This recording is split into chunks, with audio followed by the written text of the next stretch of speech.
Live from our 7 Tasmania studios, your nightly news with Kim Miller begins now. Well, the state government has announced it's relaxing several isolation and vaccination requirements from this weekend. Tasmania is now dealing with more than 40 school outbreaks as cases spike for a second straight day. A fortnight into the first term, 41 schools in Tasmania are grappling with COVID outbreaks. 5 of the 41 outbreaks are what we call school outbreaks, where there are outbreaks in 3 or more classes. The system is working because we're picking up positive cases in the kids and they're at home. They're not at school. 12 schools are affected in the south, 9 in the north and 20 in the northwest. Public Health says the lower vaccination uptake in children in that region could be partly to blame. We know that around about 50% of children in the northwest at primary school age level have received at least their first dose of vaccine, whereas it's more like 60% in the rest of Tasmania. Moderna has now been approved for use in children 6 years and older, while next week second doses will begin. So I'd encourage all parents to please check and make sure that you have that second dose appointment booked in. 842 cases were recorded today, the second consecutive day of cases being over 800. Which actually pushes us to one of the higher rates of COVID transmission in the country. Public Health expects cases to continue increasing over the next 2 to 4 weeks. Meanwhile, the Premier has announced proof of vaccinations will be scrapped for both entry into Tasmania and into venues like bars and clubs from midnight on Friday. Recognises that we have a very high vaccination rate and that maintaining arrival conditions for unvaccinated travellers is now disproportionate to the risk.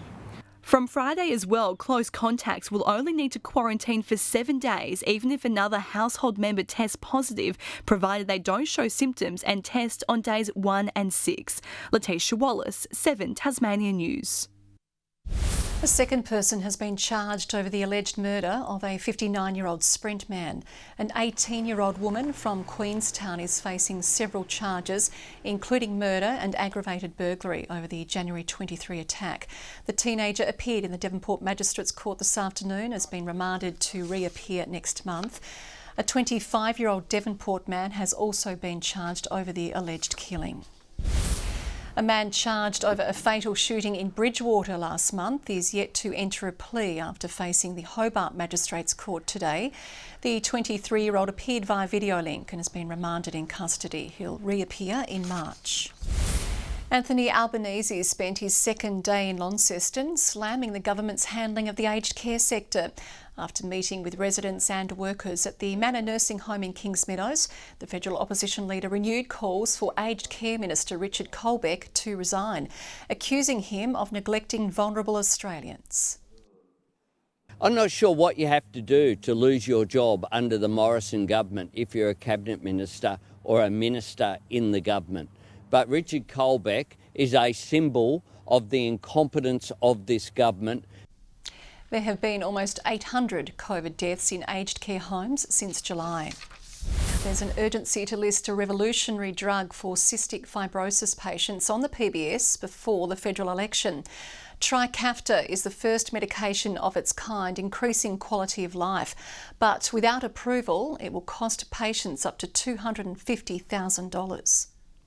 An average life expectancy of 30 is the harrowing reality facing Tasmania's Lizzie Van Dongen. I guess I'd just been thinking that I'm going to live a long and healthy life, and it wasn't until I sort of sat down and thought, well, actually, that's not really the reality of what I'm facing. The 25-year-old lives with cystic fibrosis and is joining calls to see a new potentially life-saving drug available for all Australians, with a petition before Parliament gaining thousands of signatures. My life expectancy could be doubled or tripled, or who knows sort of where that could go. But I guess it offers me a future, and it means that I could keep living my life as if CF isn't something that's going to strip me of it. PBS approval would see the cost of Trikafta drop to $80 a month, but without it, Lizzie would be looking at a bill of $21,000 for the same time. It feels like I'm in this limbo of being a sick person who could be quite healthy, Or am I going to be a sick person who gets sicker? I don't know. The Independent Pharmaceutical Benefits Advisory Committee recommended the medicine for listing back on December 10. Since then, it's been a confronting waiting game. Every day that they wait means that they run the risk of their health deteriorating further and irreversible lung damage being done. While there's still no cure for the condition, this medication is the closest thing to it on the market for the nearly 60 Tasmanians who could benefit. The thing that concerns us is that there is a federal election looming. Once the government goes into caretaker mode, they're not able to make decisions such as this. A Department of Health spokesperson says the federal government is committed to listing every medicine that is recommended by the PBAC as they continue to engage with the manufacturer to progress the listing as soon as possible. Grace Evans, 7 Tasmania News. Despite COVID stifling crowd numbers, thousands have gathered trackside for the annual Launceston Cup, many dressed to impress, but 2 standouts stole the limelight in the fashions on the field. The feasting, fashion and fanfare of Cup Day always draws a crowd. It's probably one of the only events where our whole family gets together as the 10 of us and has a few drinks and some lunch, and it's a lot of fun. It's a good day. Look, the sun's shining.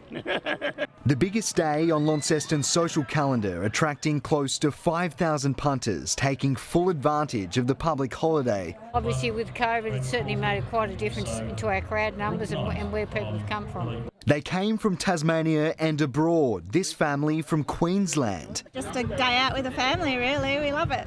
An outing that's all about the outfits, some more questionable than others. Capone McAtee wowed the fashions on the field judges with style on a budget. Well, it's actually all thrifted, so I got, Sydney Mission, Salvation Army, so all pre-loved. Ashley Meeburn's floral number was the pick of the bunch in the women's, remarkably not long after she ditched her winning dress to strap Captain Cook, her family's horse, in the Cup. I am his track work rider and an owner of him, so yes, after this, that's what I'll be doing. Trackside was teeming, the function rooms full. The few local bookies that remain were also swamped. Quite busy, so everybody's wanting to have a bet. Still, Lady Luck was hard to find. Not very good. See what name I like, see what number I like, chuck on that. Though not everyone was impressed, animal rights activists declared nup to the Cup, protesting outside the gates at what they call a cruel industry. Those who did experience it labelled it an enjoyable day that may prompt an early night. Garth Burley, 7 Tasmania News. The fight against fruit flies and other produce pests is front and centre of biosecurity's summer operations. More than 2 million pieces of fruit and vegetables have been inspected to ensure we don't have a repeat of the 2018 outbreak. It's a meticulous task sifting through hundreds of pieces of fruit each day. Is that anything to worry about? This is just a scratch. There's nothing really in here worth looking at, but it doesn't hurt to have a look. The biosecurity staff at Toll's quarantine facility in Devonport carefully assess the produce using a 600 count method before they get the all clear to head to local supermarkets. The view is that you do 600 pieces of fruit and it gives you a 95% level of confidence that you'll pick up a 0.05% possibility of a pest or disease in that consignment. Fruit flies have been detected in several products this spring and summer, but thanks to processes prior to import, the majority are already dead. Because it's been warm and humid, pests and disease just love that sort of situation.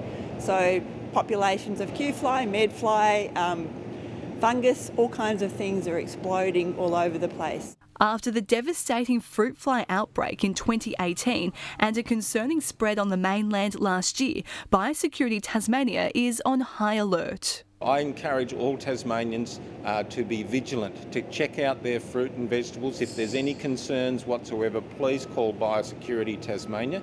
Working together to keep our state fruit fly free. Letitia Wallace, 7 Tasmania News. The revival of a King Island mine is continuing to break new ground. Group 6 Metals confirming earthworks have begun on restoring the island's tungsten mine. Closed in the early 1990s, the company says the deposit is still one of the highest grades available. Despite staff and resource shortages, it's expected the mine will be up and running by next year. but we are very confident that we will be producing first concentrate in the first quarter of 2023. And having another industry with a long-term footprint on the island that they've seen before, that there's no surprises in, is going to be great news for that island. 90 jobs will be created during construction, with 60 to remain once it's operational. Launceston has been labelled the best town in Australia to visit this year, according to travel website What If. Its annual awards are based on an analysis of online data to encourage Australians to explore more of their own backyard. World-class wineries, spectacular views and recognised as a UNESCO City of Gastronomy. It's not hard to see why Launceston has shot to the top of the destination bucket list. With thousands of towns located across Australia, there were some really strong options. However, Launceston came out as a clear winner. The annual What If Aussie Town of the Year award rates the nation's top 10 travel hotspots based on accommodation affordability, quality and traveller satisfaction. Launceston beating out the likes of Caloundra, Tamworth, the Yarra Valley and Adelaide Hills to claim the coveted position. It's kind of an award based on data rather than just a top 10 list. So, I mean, we won it out on the basis that people were visiting here, loving it and responding in a positive way. It's the first time a Tasmanian town has been recognised in the awards, now in their 5th year. For Launceston's mayor, the 2022 title didn't come as a surprise. It was something not unexpected in a way for me, but it's something that we're great to hear and great to know that people are now starting to recognise what a beautiful city we have. Online interest in the state's north surged more than 125% in the last 12 months, and with this latest crown, that tourism boom looks set to continue. So what should a visitor do on Launceston time? Dine out on the Friday night, any range of restaurants and quality restaurants across the city. To get in and explore Harvest Market in the morning of a Saturday, Cataract Gorge of an afternoon. A weekend to remember in Australia's top town. Melissa Raitt, 7 Tasmania News. Well, if you've just retired from playing footy or looking for something to do on your weekends, AFL Tasmania want you. A recruitment campaign has been launched to find new umpires to help stem the dwindling number of officials across the state. Without them, we don't have a sport. Football leagues depend on umpires taking to the field. Their sound's a hallmark of the game. There is a risk that club umpires are called upon, and we don't want to see that, so we need people to come forward and take up umpiring. Lack of time and availability are causing local numbers to drop. Abuse also an issue, with the AFL this year cracking down across all levels of the game. We can't tolerate umpires going to work and umpiring games and copying abuse. It's not good enough. As we're out there with our integrity on the line and looking at what we've learnt through training to do the best job we can and make the most credible decisions we can. AFL Tasmania also turning to recently retired players. Refer a retiree, encouraging them to don the green and get back on the field. Blowouters maybe delayed a touch and they're able to run around and stay fit and stay active, and I think that's really important. They can also earn a buck while they're doing it. Being a part of arguably the best game, biggest game in Australia, being central to that running is extremely rewarding. A local Football League Life member, Matthew began umpiring as a way to give back to the sport. He says it shares many characteristics of being on a footy team. The camaraderie amongst the entire group is fantastic. It's just like being involved in a playing sporting club. Also providing pathways to the big stage. Start here at the grassroots level, sink their teeth in at local level and go all the way to the top. John Hunt, 7 Tasmania News. A brave leukaemia patient has been granted a special wish, transforming into a fairy for the day. The MakeAWish Foundation stepping in to put smiles on the faces of Tasmanian children fighting chronic illnesses. Little Lila may be spreading her new wings, but it hasn't always been carefree flying for the energetic 6-year-old. Diagnosed with acute lymphoblastic leukemia in 2019, Lila has spent half her life fighting the disease. So she's had a lot of intravenous chemotherapy, a lot of oral therapy as well. She's also had lots of blood and platelet transfusions. But as her health declined, Lila's positivity still shone through, her attitude described as gung-ho even during treatment. A lot of people wouldn't realise that she was unwell. The Make-A-Wish Foundation taking Lila under its wings to give her a pair of her own. When I got my wings, I was thinking of I could fly and then get the clouds. Because of her treatment and being, stuck in hospital and being at home, not allowed to socialise and things like that, she just wants to be free. With fairy friends holding her hand throughout the journey. We distract the children from all of their procedures. They have so many, and we give them something to look forward to. However, many children are still waiting for their time in the sun. Volunteers encouraging Hobart's public to help out in any way possible. Make-A-Wish grant about 500 wishes a year, but with COVID we've got about 800 wishes waiting. And for Lila, her wish has come true. She now knows how to fly, and she's met all of my fairies who've come to Human World today, and she won't forget this experience ever. And I want to go to Fairyland. Brianna Boylan, 7 Tasmania News. 7-1 outsider Aurora Symphony has taken out the Launceston Cup. The Victorian gelding raced past favourite and Hobart Cup winner Ho Ho Khan to seal the biggest win of its career. Ho Ho Khan is running on the risk factor, battles away, but it's Aurora Symphony with the tuned on play. Aurora Symphony from Ho Ho Khan. The 5-year-old has won around $220,000 in career prize money. Today's victory comes with a $150,000 winner's cheque. One of Tasmania's most gruelling hill climbs now as a high-powered backer, with cyclist Richie Port throwing his support behind the Balfour Burn. He's calling for riders to join runners and potentially a group of boonies in the 420-metre sprint up Balfour Street. Your chance to ride Launceston's steepest and arguably hardest street in a closed road circuit.